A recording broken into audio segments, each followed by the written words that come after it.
আজকের সন্ধ্যের মেনু ফুলকপির কাটলেট। ফুলকপির কাটলেট বানানোর জন্য প্রথমে ফুলকপিগুলোকে বড় সাইজে কেটে নেব। তারপর জলটা গরম হয়ে গেলে 1 চামচ নুন দিয়ে ফুলকপিগুলো 3-4 মিনিটের জন্য ভাপিয়ে নেব। এবার একটা পেস্ট তৈরি করে নেব। আদা, কাঁচা লঙ্কা, গোলমরিচ, ধনেপাতা। তারপর ভাপানো ফুলকপিগুলোর লেবুর রস দেব, সামান্য নুন মাখাবো আর লঙ্কা গুঁড়ো দেবো। তারপর পেস্টটা ভালো করে ফুলকপির গায়ে মাখিয়ে নিয়ে 2 ঘন্টার জন্য রেখে দেব।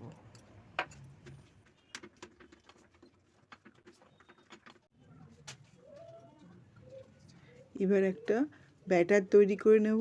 সেই ব্যাটারের মধ্যে একটু কালো জিরে, একটু জোয়ান দেবো, একটু লঙ্কা গুঁড়ো, একটু নুন, একটু খাবার সোডা, একটু মিষ্টি দিয়ে ভালো করে নিয়ে নেব।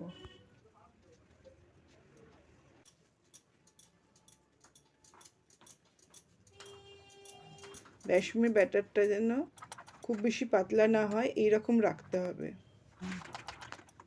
অন্যদিকে বিস্কুট গুঁড়োর মধ্যে একটু নুন, একটু চিনি, একটু লঙ্কা গুঁড়ো ভালো করে মাখিয়ে নেব।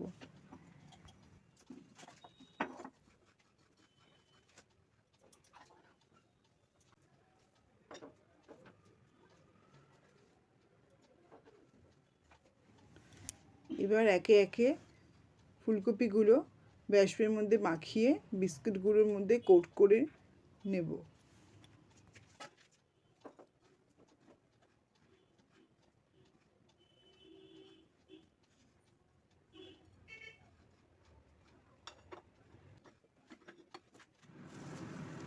কড়াইতে সাদা তেল গরম করে ফুলকপিগুলো ভেজে নেব।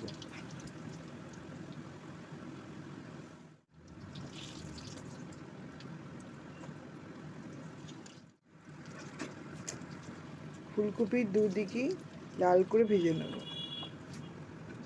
ফুলকপির কাটলের সঙ্গে সঙ্গে ওদিকে আমি ধনেপাতার চাটনি তৈরি করে ফেললাম। তাতে লাগবে ধনেপাতা, টমেটো, আদা, কাঁচা লঙ্কা।